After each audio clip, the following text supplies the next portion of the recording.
Donc, on m'a demandé de parler un petit peu de TD9, parce que c'est un indicateur que j'utilise pas mal, et puis que j'aime bien, et qui a suscité un certain intérêt.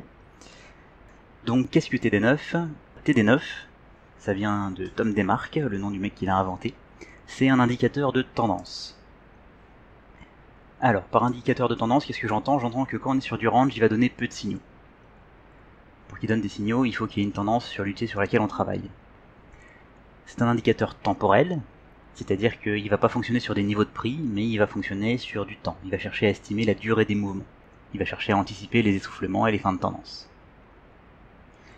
On doit l'utiliser même sur plusieurs timeframes. C'est un de ces indicateurs qui tire ses signaux du fait de combiner les informations qu'il va donner sur plusieurs timeframes proches. On va typiquement l'utiliser par exemple sur du 4 heures et 1 heure simultanément, voire même 4 heures, 1 heure, un quart d'heure, pour ceux qui veulent l'utiliser rapidement. Et en guise de contexte, on va utiliser des plus grosses timeframes qu'on va également combiner. Typiquement, une analyse faite complètement à base de TD9, tu commences par le monthly, tu passes au weekly, au daily, aux 4 heures ou 1 heure par exemple. Les signaux qui sont donnés sur des grosses UT vont toujours primer sur les signaux donnés sur des UT plus petites. Et enfin, c'est un indicateur qui se permet de faire à la fois du spéculatif et du suivi de tendance, et on va revenir après. Donc, comment fonctionne TD9 ? Le principe du TD9, c'est de compter la tendance. C'est ce qu'on voit sur le screen que j'ai mis là. On le voit, ce sont les petits chiffres qui sont au-dessus des bougies. Donc il y a deux types de comptes principaux sur TD9, qui vont être le setup, qui est le compte qu'on voit directement ici, et le countdown. Donc pour compter un setup, en termes de fonctionnement, l'indicateur il le fait tout seul, mais c'est intéressant de comprendre comment ça marche. L'idée ça va être que à chaque bougie, l'indicateur il va compter ça, il va regarder si le close de la bougie courante est supérieur au close de la bougie 4 crans plus tôt. Donc c'est ce qu'on voit ici sur la bougie qui est ici, si je compte 4 plus tôt, le prix est plus bas, donc à 4 bougies près ça a monté, et donc c'était un chiffre vert, etc. etc. etc. On voit que c'était pas le cas par exemple sur la bougie précédente, qui était donc rouge. On va ainsi compter les bougies successives, en vert ou en rouge, et incrémenter le petit numéro. Le principe du TD9, c'est qu'on obtient un signal lorsqu'on arrive à 9, que ce soit en montée ou en descente. Ici, donc, sur la bougie qui est tout en haut, TD9 va nous donner ce qu'on appelle un sell setup. C'est-à-dire qu'il donne un signal de fin potentielle de la tendance de hausse. On voit également qu'il a été rendu parfait, donc c'est une amélioration du signal. L'indicateur ici, il note avec des petits ronds. Le fait qu'il ait été rendu parfait, ça augmente la probabilité qu'il prenne effet. Qu'est-ce qui se passe derrière un setup ? Derrière un setup, on va voir une réaction très probable du prix dans les 1 à 4 bougies qui vont suivre. Là on voit ça a eu lieu parfaitement sur la bougie en question, et c'est quelque chose qui est assez fréquent. Deuxième chose qui va se passer, ils sont pas affichés sur cet écran là, on fera tout à l'heure une mise en place de TD9 ensemble. Moi je les affiche pas sur ma charte principale, mais derrière un setup, on va déclencher un autre décompte qui s'appelle le TD9 Countdown, où on va compter 13 bougies, mais cette fois-ci on va plus les compter de manière successive, on a une autre méthode de décompte. Quand on arrive à 13, même principe, on a un signal de fin de tendance. Ce que je vous propose, c'est d'aller le mettre en place ensemble, et après je vais revenir dessus. Donc pour ceux qui l'ont pas sur leur chart, normalement vous pouvez l'attraper ici, c'est la version que j'utilise, c'est Jlim qui l'a faite. Tout en bas de la liste des commentaires, normalement vous devez trouver un bouton avec Add to Favorite Scripts. Bon, du coup moi comme je l'ai déjà, c'est Remove. On va faire un nouveau layout, tout beau tout propre. En principe, donc, si vous avez ajouté l'indicateur, vous devez le trouver dans vos favoris ici. Moi je l'ai là. Il va vous présenter un certain nombre d'options. Il n'y a pas grand chose de très utile dans les options. On va l'appliquer de base. Et normalement on doit voir apparaître sur l'écran, alors il vous met des moyennes mobiles avec, et on voit apparaître les décomptes. Il y a deux façons d'utiliser le TD9. On peut soit l'utiliser en stratégie de suivi, soit l'utiliser en stratégie agressive. Le principe sur une stratégie agressive, c'est la plus simple à comprendre. Une stratégie agressive, elle nous dit, lorsqu'on repère un setup, on attend la fin de la bougie, De préférence, on le combine avec un indicateur quelconque, un RSI, un MACD ou quelque chose comme ça qui va indiquer que le prix il est en overbought ou en oversell. Et on prend position à la fin de la bougie. Là, on va se mettre par exemple un RSI.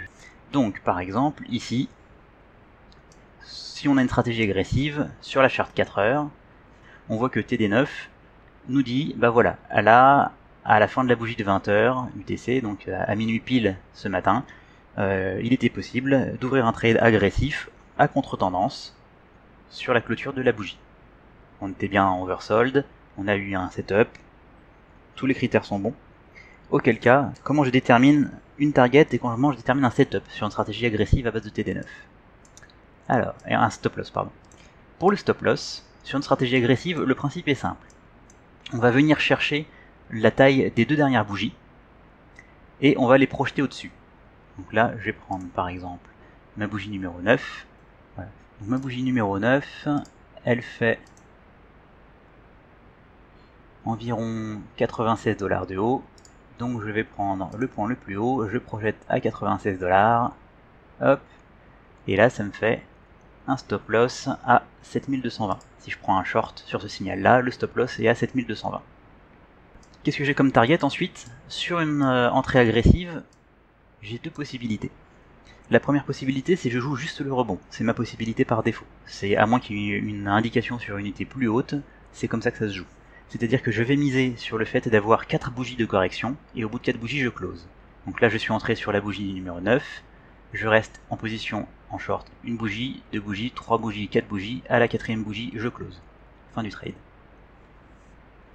Voilà, ça c'est la stratégie agressive avec TD9 pour prendre des positions à contre-tendance s'il n'y a pas de signal sur une unité supérieure. De la même façon, si jamais on n'a pas de signal sur une unité supérieure particulière et qu'on veut faire une stratégie de suivi de tendance, on attend que TD9 indique un départ de tendance. Là, il y a un départ de tendance sur TD9 quand 1. On a une succession de chiffres verts et que 2. Le chiffre vert courant se trade au-dessus du chiffre vert précédent. Ou alors, en côté sell, quand on a une succession de chiffres rouges et que le chiffre rouge actuel se trade en dessous du là-haut de la bougie rouge précédente. Du chiffre rouge précédent. Par exemple, si je prends mon chart qui est ici, TD9 aurait donné un signal d'entrée au moment où le prix a dépassé cette ligne rouge. TD9 donnait un signal d'achat. Parce qu'on était sur une bougie numéro 3, qu'elle se tradait au-dessus de la bougie 1 et 2 précédente, à partir du moment où on est passé ici. A noter que sur la bougie rouge qui était là, le petit 2, il n'y a pas eu de signal d'achat, parce que la bougie avait beau être rouge, la bougie avait beau être verte derrière une bougie avec un chiffre vert, c'est les chiffres que je compte, jamais les couleurs de bougie. Donc la bougie avait beau avoir un numéro vert derrière une autre bougie avec un numéro vert, elle s'est jamais tradée au-dessus du high de la bougie précédente. Ici par contre c'est le cas, donc TD9 ici il dit on rentre en longue, avec un stop loss pareil qui va être placé sous ce point là, on va reprendre l'extension, ça fera un stop loss par ici. Et on reste juste que quand on reste jusqu'à avoir le signal de fin de tendance, donc jusqu'à avoir le setup qui s'installe là-haut. Ici, on take profit, fin du trade. Donc voilà ce que ça donne sur une seule UT. Maintenant, le TD9, il se trade pas sur une seule UT, parce que sinon, si vous reprenez l'historique, vous verrez qu'il y a plein d'endroits où il y a des signaux qui donnent pas des trades complets. Pour faire une analyse TD9 complète, en fait, on va partir d'une grosse UT. On peut partir carrément du monthly, par exemple. Là, pour l'instant, le monthly, par exemple, à l'endroit où on est, ne donne pas de signal particulier. On va descendre. On va passer en weekly. Qu'est-ce qu'on a sur le weekly? Sur le weekly, on a eu un signal d'achat qui est passé sur la semaine du 9 juillet, qui a donné un petit rebond, comme attendu, et qui est redescendu. Là, à l'heure actuelle, potentiellement, on n'a rien du tout, en fait. Parce que derrière le chiffre vert ici, il est bien venu se trade au-dessus du chiffre vert précédent, mais c'est suite au setup qu'on a eu là. Donc là encore, on attend 1 à 4 bougies de correction, et retour de la tendance. Donc pour l'instant, en weekly, le TD9 il donne pas de signal. On va passer sur du daily. Sur le daily, on voit qu'on a eu, alors potentiellement, sur le daily, ici, on a eu un signal à ce niveau-là, il nous avait donné un signal d'entrée longue. Alors, C'est là que c'est important de connaître la façon dont fonctionne le TD9, parce que sur cette bougie-là, on peut avoir l'impression que le compte s'est annulé. En réalité, si on sait qu'il faut prendre en compte 4 bougies précédentes, on voit que le compte a été annulé par l'indicateur sur une différence. Je regarde, ici on a 6614 $, et sur celle-ci on est à 6600. Donc là, le décompte sur l'indicateur a été annulé pour une dizaine de dollars. Dans ce cas-là, moi en tant que trader, ce que je vais faire, c'est que je vais partir du principe qu'elle n'aurait pas dû être annulée. Si jamais j'ai vu d'autres rouges, je prendrai en compte l'annulation, mais avec un seul 1 rouge pour 10 $, je prends pas en compte le signal. Donc ici je compte 7, 8 et 9. Et donc si j'ai pris le long ici, arrivé là je sors. Là j'attends, derrière le 9 j'attends 1 à 4 bougies de correction. Donc 1, 2, 3, 4. On attend ici. On voit d'ailleurs que quelqu'un qui aurait pris le trade en agressif en opposé, il aurait pris son trade sur ce 9 là ici. Donc le 9 qu'on ne voit pas. Il aurait attendu 4 bougies, pareil, 1, 2, 3, 4, et il aurait close son trade sur cette bougie là. Et après on attend. On attend un nouveau signal. Alors là, sur le signal suivant, TD9 il a donné son signal d'achat ici. Sur le daily toujours. Ici, au moment où la bougie numéro 2 s'est tradée au-dessus de la bougie numéro 1, TD9 dit c'est possible d'entrer longue. Et donc d'entrer ici, ça fait 6780 $. On reste dans le trade, pas de signaux de contre-indication, on reste dans le trade. Pareil, hop, c'est le setup, on attend la clôture de la bougie et on vend. Etc, etc, on peut le faire à chaque fois ici, et si on vient jusqu'à là où on est actuellement, actuellement, TD9, ce qui nous a donné comme tout dernier signal, il nous a dit d'entrer longue au moment où la bougie ici, elle s'est trade au-dessus de celle-là, et donc actuellement sur TD9, on est toujours en longue. En daily. D'accord. Alors pourquoi en weekly le count est bear alors que le prix monte? Je reviens dessus. En weekly. En weekly le count est bear parce que on regarde par rapport à... c'est la clôture par rapport à la clôture de les 4 bougies précédentes. Donc la bougie qui est ici, là, celle-ci, elle a close en dessous de celle-là. Je vais mettre des petites flèches peut-être. Donc cette bougie-là, elle est comparée à cette bougie-là. Ensuite, cette bougie-ci, elle va être comparée à cette bougie-là, mais c'est les closes à chaque fois. Donc celle-là, c'est le haut des bougies, comme c'est des vertes. Puis cette bougie-ci, elle va être comparée à celle-ci, etc. Donc on revient à nos stratégies. Ce qui est intéressant à voir, en fait, c'est les time frames. Là, c'est bien d'être passé sur la weekly, du coup. Alors, l'intérêt de TD9, de mélanger les time frames, est le suivant. C'est que quand on arrive sur un setup, par défaut, on s'attend effectivement à avoir de 1 à 4 bougies de correction et reprise de la tendance principale. Là où c'est intéressant, c'est que si jamais on a un setup sur une UT et que on en a un autre sur une autre UT simultanément, idéalement 2 UT proches, par exemple le weekly et le daily, d'une part ça renforce fortement la conviction, et d'autre part, dans ce cas-là, on va pas s'attendre à une correction sur l'UT inférieure, mais on va s'attendre à un full décompte dans l'autre sens. Là par exemple, sur le weekly, on a eu un buy setup, et donc en daily, au lieu de s'attendre juste à une correction, si jamais on avait eu, je sais même pas si on en a eu un là, ouais, au lieu de s'attendre, c'était ici, je crois, je dis peut-être n'importe quoi, juillet, c'était cette semaine-là. Et du coup ici, sur la prochaine prise de position, eh ben on va chercher à tirer jusqu'à un décompte complet. On va pas se contenter d'attendre quelques bougies. Inversement, comme sur le weekly, peut-être mettre les deux côte à côte, comme sur le weekly, on s'attend à voir juste une courte correction de 1 à 4 bougies, quand on va regarder notre charte daily, et qu'on arrive là-haut, ici, au lieu de prendre position que sur 4 bougies, on peut se dire que puisque en weekly, la correction devrait être terminée, on a fait nos 1 à 4 bougies, et on voit que ça commence à redescendre avec le setup daily, on va tirer sur un setup complet dans l'autre sens. Voilà, et donc là c'est la raison pour laquelle ici, au lieu juste de ressortir à 4 bougies, on peut jouer d'attendre le setup complet et donc de ressortir que au signal qui est donné ici. Voilà. Ce qui est important de voir, c'est que c'est un indicateur comme un autre, c'est pas une solution magique, c'est important de le combiner pour pouvoir l'utiliser correctement. Le TD9, il a absolument aucune notion de où sont les prix, où sont la résistance, c'est un pur indicateur temporel, il utilise juste les variations de prix pour essayer d'estimer quand les tendances vont s'essouffler. Donc, avec quoi c'est efficace de le combiner? Avec des niveaux horizontaux, déjà rien que ça. Un setup qui arrive sur un niveau de pré horizontal important, ça se prend, clairement, en agressif. Ça va pouvoir se combiner avec des divergences. pareil, un petit setup avec un RSI qui arrive en oversold, avec une divergence baissière, et un TD9 qui va donner un sell setup à ce moment-là, ça se prend. Ça marche également avec les niveaux obliques et les trendlines, et tous les oscillateurs qui vont donner des indications de momentum. Ça va être le RSI, ça va être le momentum proprement dit, ça va être le stochastique, ce genre d'indicateur là. C'est pas la peine d'en mettre 50, un seul suffit. Voilà, là typiquement le chart tel qu'il est sous nos yeux, il est amplement suffisant pour prendre des positions. Moi je rajouterai des petits niveaux horizontaux au-dessus, et voilà.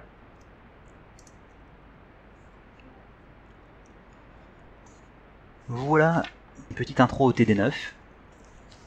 Si jamais il y a des questions. On va repasser sur le 4 heures, oui, parce que ça, derrière, on va le décliner. Donc là, on fait une première analyse weekly daily. Puis typiquement, on va passer donc, sur du daily avec le 4 heures de l'autre côté. Et on va refaire la même chose. Et donc sur le H4, j'avais mis une ligne rouge quelque part, c'est ça? Ça, non, ça c'est ma ligne du daily, celle-là. Mais on doit trouver sur le H4, oui c'est ça, je t'avais mis cette configuration là, c'est la même configuration qu'on avait en fait. Je vais la dessiner ici, donc pareil, ici si on fait une entrée en suivi de tendance avec TD9, bah, on va regarder, ici on a le 1. Donc le 1, on prend jamais de position sur un 1. Le 2, bah, le 2 quand est-ce qu'on va prendre position? On va prendre position s'il dépasse cette ligne là en fait. S'il dépasse le high de la bougie précédente. C'est pas le cas. Donc sur le 2, on prend pas de position. On arrive sur le 3. Sur le 3, on attend, et au moment où le 3 il va dépasser le high, techniquement ça devrait être juste du 2, mais moi j'aime bien le faire sur l'ensemble du décompte. Donc au moment où le 3 il va dépasser le high du 1, là, TD9, en suivi de tendance, il te dit, tu peux prendre position en longue. C'est à la couleur. Là je les ai fait, ce sont tous des sell setup, donc avec des petits chiffres verts et qui t'indiquent le moment où la tendance montante se termine. Et ça marche aussi dans l'autre sens avec le rouge en buy setup. Alors non, les signaux sont pas donnés sur les clôtures, les signaux sont donnés vraiment au moment où ça se trade. Alors je ne comprends pas l'avant-dernière une rouge sur le H4.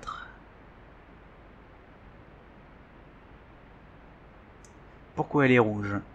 Elle est rouge parce que elle se close en dessous du close de la bougie qui est 4 crans plus à gauche.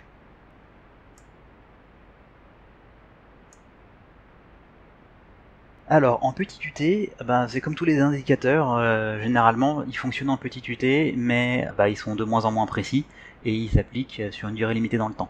Tu vois, par exemple, mettons que tu t'amuses à le mettre en 5 minutes, déjà il va donner plus de faux signaux, et ensuite quand il te donne une possibilité de prise de position, potentiellement tu prends une position pour une bougie de 5 minutes quoi, ça peut être léger. Mais normalement, ouais, si tu descends, il marche pas mal. Regarde, là je vais le passer en 4 heures à gauche et 1 heure à droite. Voir s'il y a des signaux particuliers. Là clairement on voit que le top qu'on a fait sur Bitcoin, il était donné en daily, il était donné en 4 heures, il était donné également en 1 heure ici. Donc clairement quand c'est comme ça sur plusieurs UT, il faut pas hésiter à sortir. Continuer de descendre, on va le mettre en 1h15 minutes. Et regarde, tu vois, même en 15 minutes en fait, il reste quand même relativement pertinent.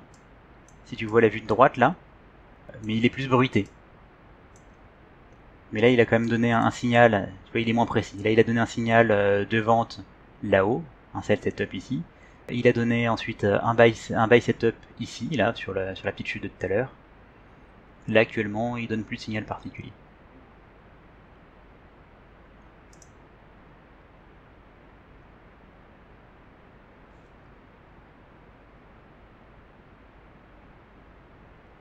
Alors, si on dépasse le high de la 1 mais seulement sur la bougie 5, est-ce qu'on entre? Plus tu vas rentrer tard et plus tu vas être proche d'un 9 en fait. Donc à toi de voir, au bout d'un moment, juste le risque devient plus intéressant. Faut voir que faut pas oublier de prendre en compte ton money management, sachant que plus tu vas avoir de temps qui court, plus tu vas monter et plus tu vas avoir un stop loss loin. L'indicateur, lui, il te donne juste des signaux de quand est-ce que c'est potentiellement intéressant de rentrer. Parce qu'il y a une probabilité en fait qui est de ton côté par rapport à un mouvement de prix. Après, il te reste à toi de gérer, comme je disais tout à l'heure, les informations de prix que l'indicateur n'utilise pas. Si on est proche d'une résistance et qui te dit d'acheter, c'est peut-être pas forcément une bonne idée de suivre. Et le money management. Donc, si jamais il te donne un signal mais qu'il te met une ligne de stop loss qui est à hyper loin, bah c'est sans doute pas une bonne idée non plus. Voilà. Pour les paramètres sur le script, c'est quasiment que de l'affichage qui fait. L'algorithme lui-même il est pas modifiable. Alors, qu'est-ce que sont que les CD et que l'aggressive 13? Ouais, j'étais un peu rapide dessus parce que ce sont des choses que je n'utilise pas personnellement. L'idée c'est que dans la version complète de l'indicateur, là on a beaucoup parlé des setups, et quand on arrive à un setup avec le 9, il se déclenche un countdown. J'en ai parlé brièvement, là on le voit sur l'indicateur ici. Ce sont les chiffres qui sont sous les bougies, qu'on voit à peine, ils sont tout petits. Est-ce que je peux aller modifier pour le coup leur affichage pour qu'on les voit mieux?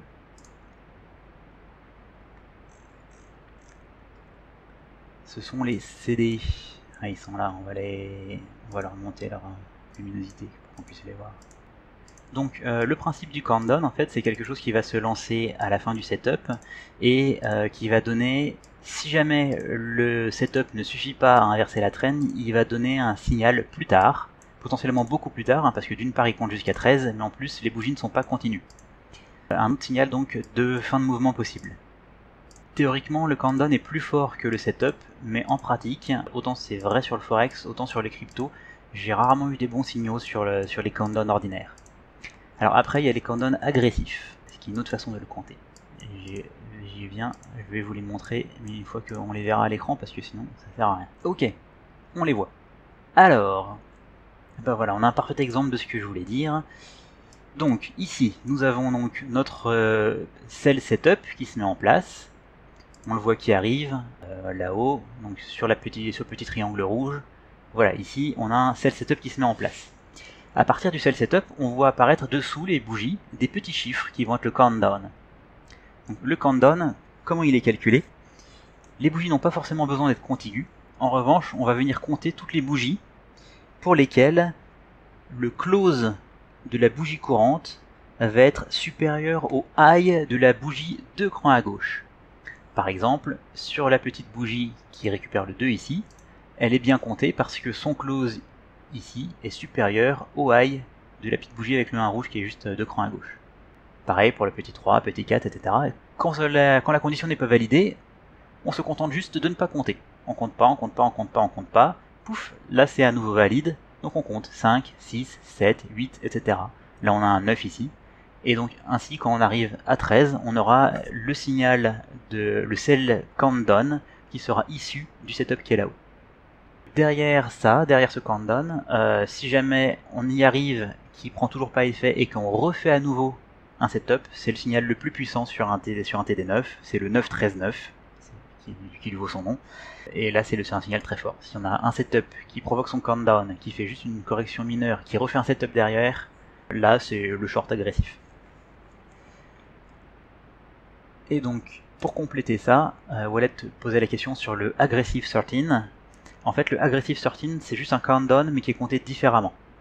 Sur la version que j'ai donnée, le countdown normal, on vérifie pour chaque bougie que son close soit supérieur au high de 2 bougies précédentes. Sur la version agressive, on va vérifier que le high soit supérieur au high de 2 bougies précédentes. Ça change juste légèrement la manière de calculer. Le fait de changer la manière de calculer comme ça va donner un signal qui va arriver beaucoup plus rapidement. Ça marche beaucoup sur les actions de prix qui sont particulièrement agressives. Et d'ailleurs, ici sur le TD9 qu'on a utilisé, il affiche le countdown normal sous les bougies, mais quand on arrive sur un countdown agressif, il le marque quand même. Alors, bon là on le voit pas parce qu'il n'est pas assez affiché. On va aller lui dire de le mettre en couleur. Alors, on va le chercher. Cet indicateur-là l'appelle le A13. Voilà, il est ici. Voilà. Et donc là, on voit le A13 qui a été donné sur cette bougie-là. Donc le A13, c'est le résultat du countdown agressif de vente qui a été déclenché par le setup de vente de la bougie 9 qu'on a au milieu de l'écran. Et on voit que pour le coup, il était assez pertinent. Sur Bitcoin, globalement, le countdown agressif fonctionne beaucoup mieux que le countdown traditionnel.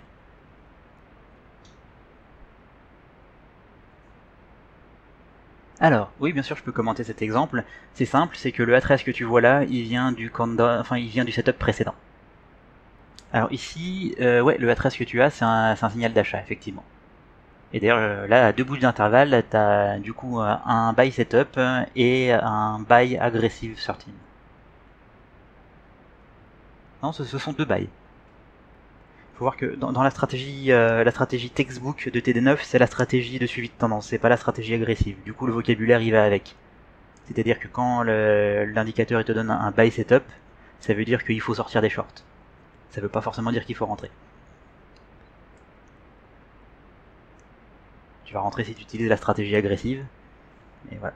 Et pourquoi 9? Ma foi, pourquoi Ishimoku avec 56? Il y a des nombres qui fonctionnent, c'est comme ça.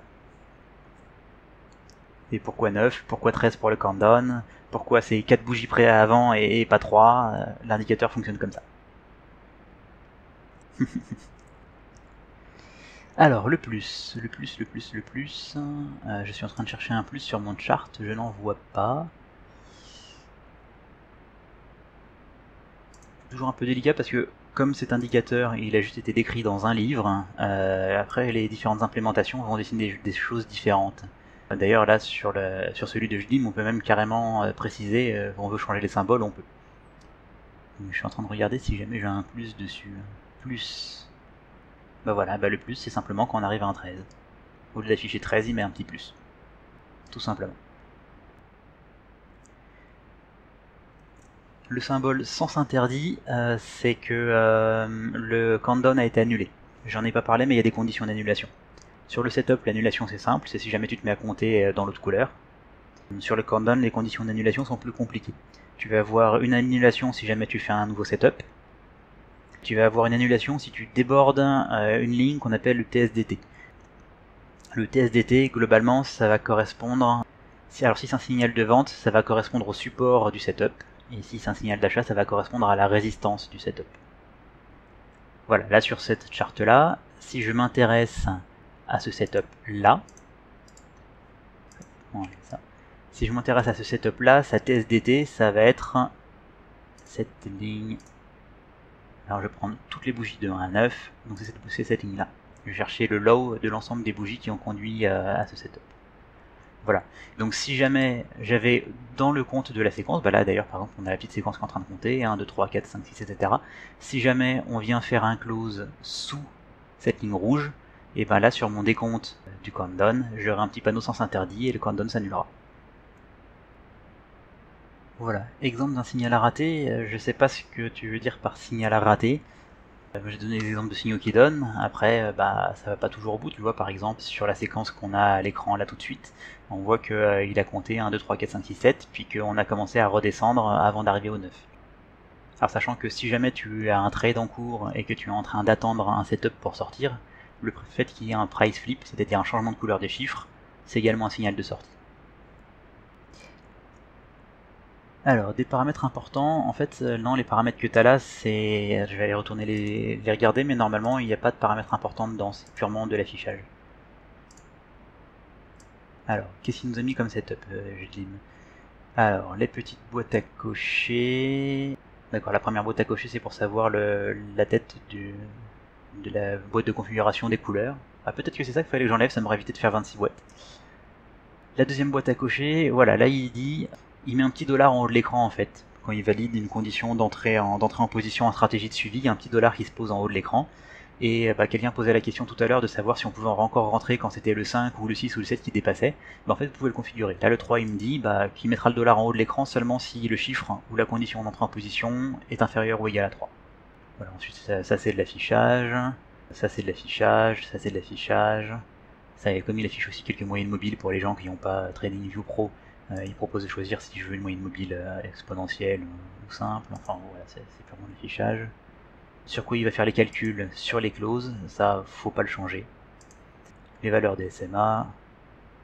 La valeur minimale, ouais, c'est la même chose que l'autre. La valeur minimale à partir de laquelle il peut annoncer une entrée en position. Et l'alerte sur laquelle il met attention. Alors, attention, on approche d'un retournement. C'est le 9 par défaut, mais si vous voulez qu'il mette un petit signal quand on arrive dès le 8 pour être averti un peu en avance, vous pouvez changer le chiffre ici, je crois que c'est ça que ça sert. On va essayer, si je le décale, est-ce qu'il décale le chiffre? Pas du tout. Bah je sais pas alors, désolé, je me suis jamais posé la question de ce qui se passait. Ouais, par défaut, y a vraiment rien à changer dessus. Après, tu vas sans doute aller dans la partie affichage pour lui faire enlever les trucs que tu n'utilises pas. Je sais que j'utilise très peu les countdowns perso, donc tous les décomptes de countdown, je les cache en temps normal. Et je garde juste l'affichage du 13. Avec quel indicateur le T9 s'associe le mieux pour les cryptos? Ma foi, ça c'est une question de goût. En temps normal, moi j'aime bien mettre le RSI avec peut-être une vue sur le stochastique. Concrètement, ça va ressembler à ça. On va enlever le RSI qui est là. Je vais aller chercher, voilà, le RSI plus stochastique. Bon, faut lui changer ses couleurs parce que de base il est pas très beau. Hop. Voilà, là t'as un truc potable.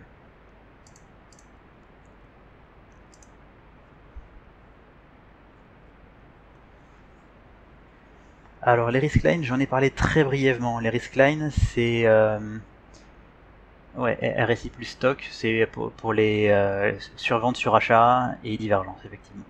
Rien d'autre. Sur les risk lines, alors où est-ce que j'en ai qui apparaissent? Là j'en ai une. Alors on a son setup avec. Donc la risk line, c'est la petite ligne en pointillé bleu qu'on voit. Donc la risk line qui est là, elle a été mise en place par ce signal de vente qui est ici. Et cette risk line, en fait, elle permet d'estimer la puissance du mouvement en cours. L'idée, c'est que si jamais on va retourner marquer un autre setup sans parvenir à dépasser cette ligne-là, c'est que la tendance actuelle est vraiment très faible et il faut s'attendre à un retournement prochain. A l'inverse, si jamais on vient casser la ligne, ce qu'on a fait ici, si jamais on vient casser la ligne, ça indique que la tendance a repris de la vigueur. Donc il faut faire attention. Ça en fait des très bons points pour poser des stops. Là, typiquement, quelqu'un qui aurait voulu jouer un short à un moment donné dans toute cette période-là, sur un autre signal, et ben il aurait mis son stop loss au niveau des pointillés bleus, voire très légèrement dessus. C'est ça, c'est une sorte de résistance.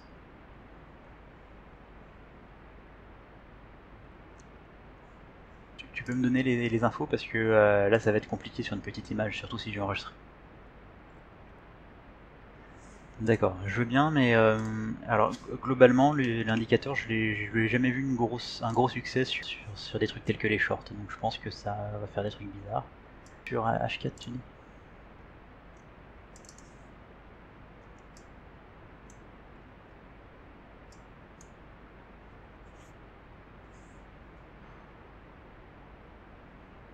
Ouais, bah il n'y a pas grand chose à en dire en fait. Là si tu regardais ce qui se passe ici, sur le dernier mouvement en cours par exemple, bah, en imaginant que tu puisses t'amuser à rentrer long ou à rentrer short sur une courbe de short, ce qui n'a pas beaucoup de sens, mais si ça avait été le cas, tu aurais eu un signal d'entrée short ici. Le signal il t'aurait dit de prendre ton profit en arrivant là. Alors là je sais pas si on la voit bien, mais il y a une risk line dessous. Mais la risk line elle est sur une seule bougie. Je vais voir s'il y a moyen de lui faire afficher avec plus de conviction. Risk line, on va la mettre en bleu qui tape et en plus épais. Et on va lui dire d'en faire une ligne continue, ça va pas marcher parce qu'on va l'avoir bougé. Voilà, donc du coup là on a la risk line en bleu. Donc il leur a dit de prendre ses profits ici, et de, si on veut jouer un achat, de placer le stop loss sur la ligne bleue, juste en dessous. Et donc évidemment le trade n'est pas passé. Là clairement le stop loss est déclenché immédiatement derrière. Non seulement le stop loss est déclenché, mais en plus il a redonné un signal d'entrée short. Non, le signal, alors le signal en agressif, tu attends la clôture. Par contre en suivi de tendance, c'est dès que le prix est franchi. Ce qui recoupe d'ailleurs relativement bien avec ce que disait Phil sur une vidéo récente, où les personnes qui tradent en suivi de tendance, normalement ils font des rentrées sur stop loss.